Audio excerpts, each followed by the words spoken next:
Bonsoir, la science nous permet de rêver. Ce matin, Michel Tonini, à 420 km au-dessus de nos têtes, a dialogué sans aucune difficulté avec le président de la République à l'Élysée.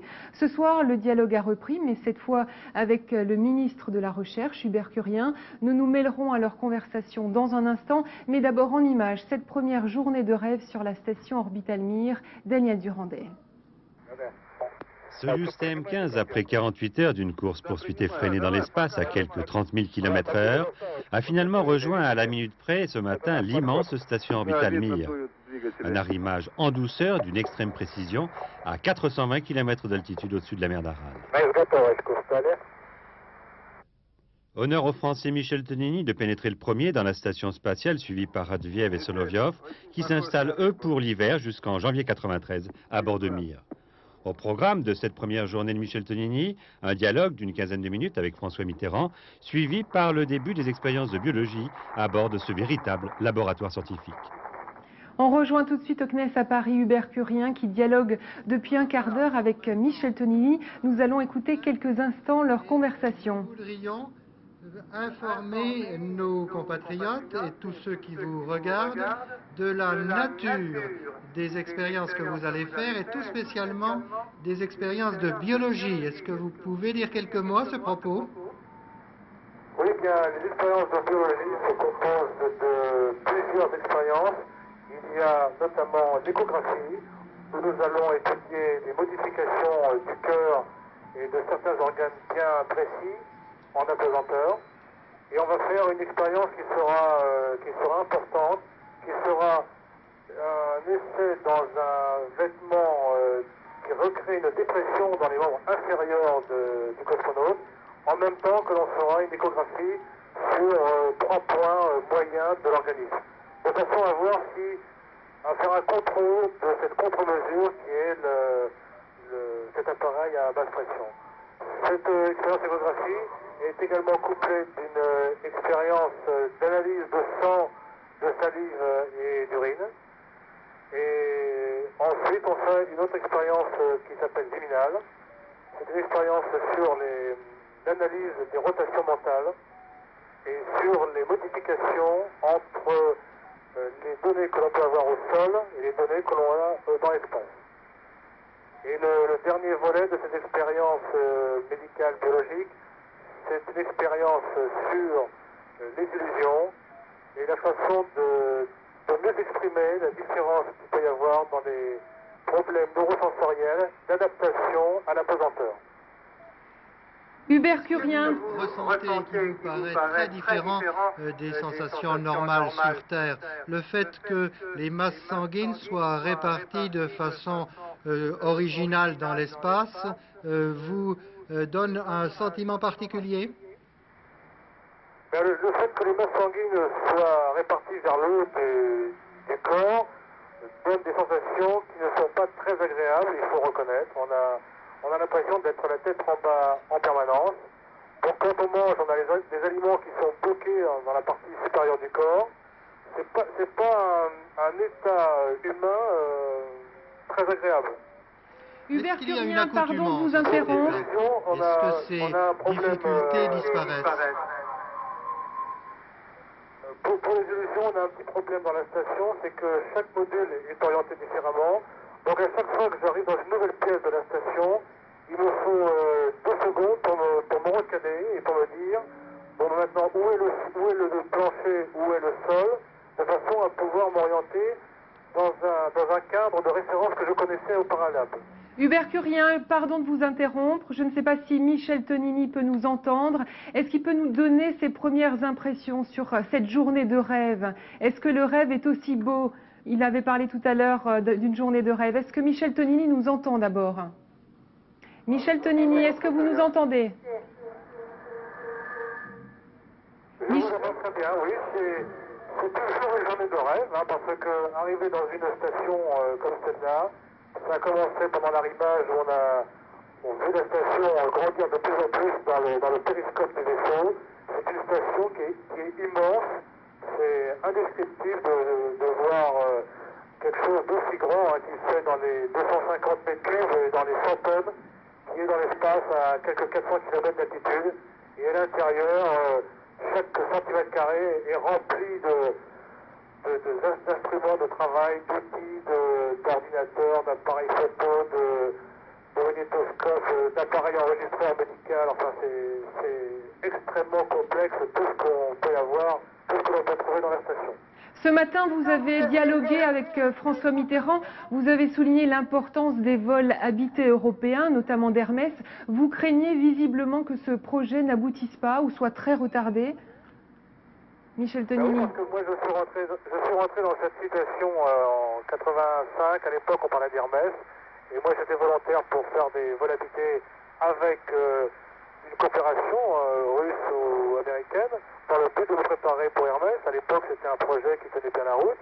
Et puis, depuis quelques mois, on en parle assez mal de ce projet Hermès. On sent qu'il ne va pas aboutir, ou on a peur qu'il n'aboutisse pas. Et donc, j'ai exprimé au président mon inquiétude personnelle, mais de la même façon, l'inquiétude de tous les ingénieurs français ou européens qui sont intéressés par ce projet, et aussi par l'inquiétude de la volonté européenne en matière de vol habité. Parce que si on reste toujours à la traîne en matière de vol habité, si on ne commence pas à faire le premier pas, eh bien on sera toujours dépendant des uns ou des autres. Alors je ne dis pas qu'il faut refaire exactement ce qui existe chez les Américains ou chez les Russes. Il y a des problèmes économiques, c'est certain. Il faut travailler à notre échelle, mais il faut avancer. Il faut qu'on arrive à avoir nos propres moyens d'accès dans l'espace, notre propre capacité d'intervention humaine dans l'espace. Un dernier mot, êtes-vous au courant que 4 vols franco-russes ont été programmés jusqu'à l'an 2000? Eh bien, pendant qu'on était à Baïkonour avant le vol, on en a beaucoup parlé, et je pense que c'est une bonne chose, parce que tant qu'on n'aura pas nos propres autonomies, il faudra se servir de cette coopération avec les Russes. Et elle est très très bonne parce que la façon dont se déroule un vol est d'une manière très opérationnelle. On décolle avec une fusée classique, mais on part dans un vaisseau Soyouz, on commence à vivre dans le vaisseau Soyouz, et ensuite on fait un arrimage dans une station. Donc on représente un petit peu toutes les parties importantes d'une mission opérationnelle. Merci Michel Tonini pour ce témoignage en direct de l'espace. Bon voyage. On s'y attendait depuis quelques jours. Erich Honecker a quitté cet après-midi l'ambassade du Chili à Moscou, où il était réfugié depuis 7 mois et demi. L'ancien numéro 1 est-allemand arrivera tard ce soir à Berlin. Il devra bientôt répondre de la mort de 49 personnes devant la justice allemande. Marie-Odile Pagnès. Le point levé, Erich Honecker en route vers ses juges. Ce soir, l'ancien dirigeant communiste de l'Allemagne de l'Est sera écroué à la prison de Moabit à Berlin. Lui, l'homme qui avait ordonné aux Vopo de tirer à vue sur quiconque tenterait de franchir le rideau de fer, il est accusé aujourd'hui du meurtre de 49 des 200 fugitifs qui furent tués. Mais c'est aussi le procès de 18 ans de pouvoir absolu qu'attendent maintenant les 17 millions d'habitants de l'ex-RDA. Archétype des dirigeants staliniens de l'ancien bloc de l'Est, Erich Honecker était réfractaire à toute idée de glasnost. Et il a maintenu l'Allemagne de l'Est dans son carcan sans concession jusqu'à ce que, sous la pression de la rue, il soit démis de ses fonctions en octobre 89. Après la chute du mur, il est exclu du parti et poursuivi pour corruption. Il se soustrait à la justice grâce à ses anciens alliés soviétiques. L'Armée rouge l'héberge dans un de ses hôpitaux berlinois. Et lorsqu'il est accusé de meurtre, c'est encore l'URSS qui l'accueille en mars 91, officiellement pour raison de santé. Mais après le putsch, la Russie de Boris Yeltsin ne veut plus de lui. Honecker trouve alors refuge avec sa femme dans l'ambassade du Chili à Moscou. Hôte encombrant qui empoisonne les relations entre l'Allemagne réunifiée, la Russie et les Chiliens. Aujourd'hui, l'affaire diplomatique est réglée, reste l'affaire judiciaire. Le procès est prévu pour cet automne. Durant sa retraite, Erich Honecker a eu le temps d'écrire ses mémoires qui constitueront une partie de sa défense. Pas un mot de doute, pas un mot de regret. Espoir de paix au pourparlers de Londres. Les représentants de 2 des partis en conflit en Bosnie-Herzégovine font état ce soir de progrès dans leurs négociations. À Genève, le drame des réfugiés de l'ex-Yougoslavie est en discussion dans une conférence internationale organisée à la hâte par le Haut-Commissariat de l'ONU. Elle doit répondre au plus grand exode humain en Europe depuis la fin de la guerre. Jean-François Gringoire. Il s'agissait à Genève aujourd'hui de redonner de l'élan à l'aide internationale pour tenter d'enrayer la tragédie qui se joue dans l'ex-Yougoslavie. Sadako Ogata, haut commissaire de l'ONU pour les réfugiés, a appelé le monde à lancer une contre-offensive humanitaire de la dernière chance, prévenant qu'on assistait peut-être en Yougoslavie à un présage glacial de ce qui pourrait arriver plus à l'est. Mais le problème majeur demeure la poursuite des combats qui ralentit trop sur le terrain l'action humanitaire. Il faut se rencontrer, il y a une urgence humanitaire, il y a une urgence politique et diplomatique encore plus grande. Alors, conférence ici pour l'humanitaire, conférence à Londres pour le politique, et puis vous savez, l'humanitaire et le politique, c'est bonnet blanc et blanc bonnet, en tout cas l'un influence l'autre. Et c'est bien, un jour, on interviendra, je l'espère, avant les guerres, et pas pendant ou après, parce que là c'est toujours très difficile. En plus, l'Allemagne accuse ses partenaires européens de ne pas accueillir, comme elle, beaucoup de réfugiés. Paris et Londres répondent qu'il vaut mieux assister les réfugiés le plus près possible de leur zone de déplacement, sur place. Si la prise de conscience du drame yougoslave devient plus claire, les moyens pour y mettre un terme le sont moins. Pendant ce temps, 10 000 personnes par jour viennent grossir un exode comme l'Europe n'en a pas connu depuis 1945.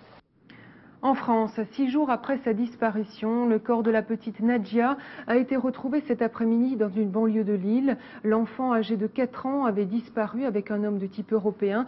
Son corps a été découvert dans un sac plastique dans un terrain vague. Christophe Buisine. C'est dans ce terrain vague, situé rue Salengro à Ronchin, que le corps de la petite Nadja a été retrouvé. Il était environ 14h30 quand des enfants du voisinage décident, comme à l'accoutumée, d'aller y jouer. Vendredi, ils ont découvert sous un arbre un trou creusé.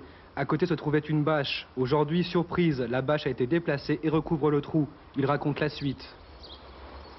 Vous avez vu quoi précisément? Le corps d'un enfant, que la moitié on l'a regardé jusqu'à la taille. Et dès qu'on a vu le corps, on s'est sauvé, qu'on a eu peur.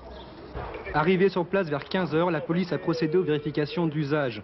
Examen partiel du corps, recherche des indices. Un va-et-vient incessant qui a duré toute l'après-midi. Ce n'est que peu avant 18 h que le corps a finalement été emmené. Les enquêteurs n'ont pu que confirmer les déclarations des enfants. Le corps était légèrement enterré dans le sol, caché sous un sac, une bâche en plastique. La tête était elle-même enserrée dans un sac en plastique lié et le corps dévêtu à l'exception d'un t-shirt relevé sur le haut du dos. Cette découverte ne conclut pas l'enquête, mais la relance. Ce matin encore, la police en était à vérifier les différentes déclarations des témoins spontanés. Les indices trouvés sur place permettront sans doute à l'enquête de faire un grand bond.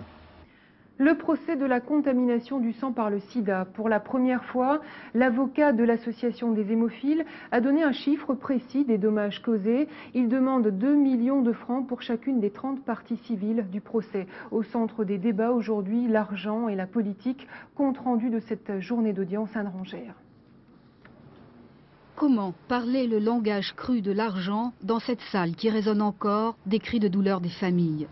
Après 6 semaines d'émotion, pas facile pour les avocats de calculer et de réclamer froidement le prix de la douleur, 2 millions de francs par hémophile contaminé. Alors, comme pour s'excuser, les avocats ont parlé d'un autre argent, celui du système Garetta. Garetta qui avait des actions dans une société satellite du CNTS. Sur cette dérive commerciale du CNTS, tous les avocats des parties civiles sont d'accord. Mais pour la première fois aujourd'hui, une faille est apparue entre eux sur la responsabilité des politiques. Les politiques n'ont jamais été entendus par le juge d'instruction, ce qui est absolument inconcevable dans cette affaire qui n'est rien moins que le plus grand scandale médicalo-politique de notre histoire judiciaire. Accuser les politiques, estiment en revanche d'autres parties civiles, c'est tomber dans un piège et fournir une excuse aux 4 médecins. Les prévenus se sont présentés comme étant des rouages d'une gigantesque machine et en disant nous ne pouvions pas agir. Je crois qu'il faut rappeler à l'audience et aux prévenus qu'en démocratie, nous sommes des êtres libres et qui, dans certaines circonstances, devons agir quoi qu'il nous en coûte. Reste que la majorité des familles approuve la thèse de l'implication des politiques. La preuve, elles ont applaudi lorsqu'un avocat a dit ces phrases.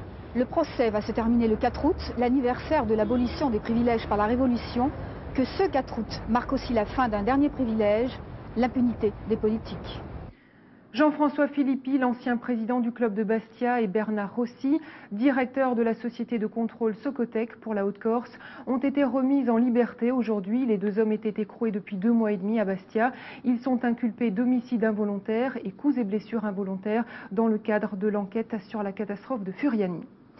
L'enquête sur l'accident du RER qui a fait 33 blessés hier à Saint-Mandé dans le Val-de-Marne Panne technique ou erreur humaine, c'est à cette question qu'il va falloir répondre à présent. Selon la RATP, le système de sécurité a bien fonctionné, mais le conducteur du RER affirme pour sa part avoir freiné en vain. Maladie chronique pour la sécurité sociale, elle affiche cette année un déficit d'environ 7 milliards de francs, un trou de 35 milliards en cumulant les déficits précédents. Pour remédier à cette situation, la sécurité sociale essaye de surveiller de manière plus rigoureuse les dépenses de santé. Elle imagine aussi des mesures plus discutables, par exemple retarder les remboursements de soins aux assurés. Reportage à Boulogne-Billancourt, Jean-Paul Chapelle et Virginie de la Haute-Maison. À la Sécu des Hauts-de-Seine, on n'a pas attendu un hypothétique projet de loi pour essayer de maîtriser les dépenses de santé. Ici, informatique et statistique veillent scrupuleusement sur l'évolution des remboursements. Dès qu'un poste de dépense augmente plus vite que la moyenne, on ressort les dossiers et on les épluche. Exemple. On a pu constater effectivement que des malades sont transportés en ambulance, c'est-à-dire transport par définition allongé, alors qu'ils pourraient voyager assis. Ceci génère une dépense supplémentaire qui doit évidemment être récupérée. L'argent est effectivement récupéré par la caisse d'assurance maladie et le médecin conseil rappelle à l'ordre les prescripteurs désinvoltes. Résultat, dans le département, les dépenses de santé augmentent beaucoup moins vite que la moyenne nationale. En France, la progression de ces dépenses est de 7% cette année, 2 fois plus que l'inflation, un dérapage incontrôlé et un trou de trésorerie de 26 milliards de francs fin juin. Les caisses sont vides. D'où l'idée astucieuse de retarder les remboursements de soins, un mécanisme pudiquement intitulé échéancement des paiements. Les caisses d'assurance maladie dans plusieurs départements ont reçu cette consigne. Ce document le prouve. Je trouve tout à fait inacceptable, je le dis très clairement, inacceptable qu'il y ait eu des directives de données pour faire en sorte que l'on diffère un certain nombre d'indemnisations pour les malades. Ce n'est pas aux malades de faire les frais de cette situation. Démenti officiel et embarrassé des autorités. Politiquement, il n'est pas question en réalité de différer les paiements. C'est clair. Pour l'instant, nous n'avons aucune preuve que la consigne ait été appliquée localement, mais la menace reste sérieuse et plusieurs syndicats affirment rester vigilants. Et puis le Conseil des ministres a annoncé ce matin la création d'un fonds de solidarité pour les retraités, la branche vieillesse de la sécurité sociale étant la plus déficitaire. Les Jeux Olympiques de Barcelone à présent avec le bonheur de Catherine Plevinski. Après plusieurs déceptions ces derniers jours, elle décroche sa première médaille, une médaille de bronze dans le 100 mètres papillon. Reportage de notre envoyé spécial Dominique Champeau. Catherine Plevinski ce matin s'était qualifiée avec le 5e temps des séries en à peine plus d'une minute. Ici, elle se heurte à forte partie avec notamment les deux Chinoises Wang Xiaong et Han Qian qui nagent côte à côte au centre du bassin et qui sont actuellement les plus rapides du monde. Au couloir numéro 2, contrairement à son habitude, elle est plutôt bien partie. Il n'y a guère que Christine Amman-Layton, l'américaine, pour la précéder au 50e mètre. Amman-Layton, tout en haut, avait réussi une superbe performance aux sélections américaines en établissant le meilleur temps de l'année. Si Plevinski tourne en moins de 28 secondes, elle sera sur le podium, avait annoncé son entraîneur Marc Begotti. À mi-course, le compteur est bloqué à 27,50. Là encore, Plevinski a réussi un bon virage, ce qui n'est pas toujours le cas. Et à 50 mètres du but, elle semble lutter pour la médaille d'or avec Hong, médaille de bronze à Séoul, et l'américaine Layton. Les 50 derniers mètres seront effectués tout en puissance. Catherine donnera même l'impression d'être un peu en avance, mais elle faiblira dans les 25 derniers mètres pour finalement s'incliner devant la chinoise et l'américaine. 59 secondes, 1 centième, elle bat son record de France et décroche une médaille qui lui convient tout à fait. C'était pas évident et j'ai essayé de partir vite. Et en fait, j'ai tout donné dans cette course pour pouvoir décrocher la médaille et ça fait vraiment plaisir. Vous avez pris un super départ. Bah, je m'étais bien concentrée sur le départ et puis ça a marché, je suis contente. Une médaille en papillon qui complète désormais l'autre bronze décroché sur 100 mètres nage libre à Séoul. Des Jeux Olympiques de Barcelone en direct sur la 3 bien sûr à 20h. Ni fleurs, ni discours, ni couronne, comme elle l'avait souhaité, les obsèques d'Arletty se sont déroulées sans cérémonie religieuse ou laïque. Pour ce dernier hommage, beaucoup d'anonymes. Avant d'être inhumée à Courbevoie où elle est née, le cortège funèbre a fait une halte devant l'Hôtel du Nord, dans le quartier du Canal à Saint-Martin. Arletty est déjà entrée dans la légende dans ce quartier. Reportage Marie-Claire Gauthier.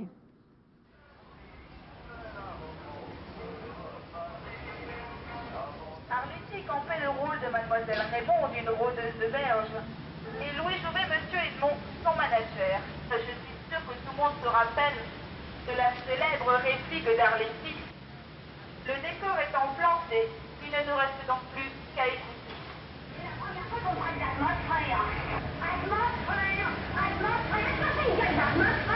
C'est Paris, hein, Arletty, une grande vedette, et puis elle représente Paris, oui, c'est vrai. Cette forme d'esprit, moi je suis parisien, et cette forme d'esprit qu'elle avait, c'est quelque chose qui devient de plus en plus rare.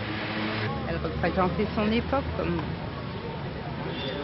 En tout cas, je trouve l'idée de la faire partir d'ici formidable.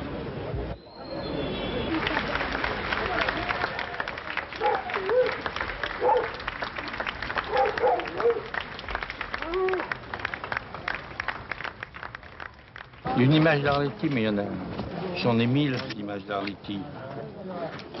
Je la vois tout le temps, à un moment dans telle scène, à un autre moment telle autre, à un moment de tournage un peu amusant, à un moment de... Comme ça va vite, vous savez, dans l'esprit. La nostalgie, c'est pas mon domaine. Non. J'arrange ça. Il faut garder le sourire dans la vie, le plus, le rire. Nostalgique, non. C'est pour soi, ça ne se communique pas, ça, la nostalgie. FR3 s'associe à la douleur des familles et amis de Max Cyr et Yves Rétif. Nos deux confrères de FR3 Nantes sont décédés dans un accident d'hélicoptère samedi dernier alors qu'ils couvraient les 24 heures de la Baule. Leurs obsèques ont été célébrées aujourd'hui. Vous voyez sur ces images l'enterrement de Max Cyr qui a eu lieu en Vendée. Voilà, c'est la fin de cette édition. Dans quelques instants, bien sûr, les prévisions météorologiques complètes de Michel Touré, puis les Jeux Olympiques de Barcelone. Je vous retrouve à 22h30. À tout à l'heure.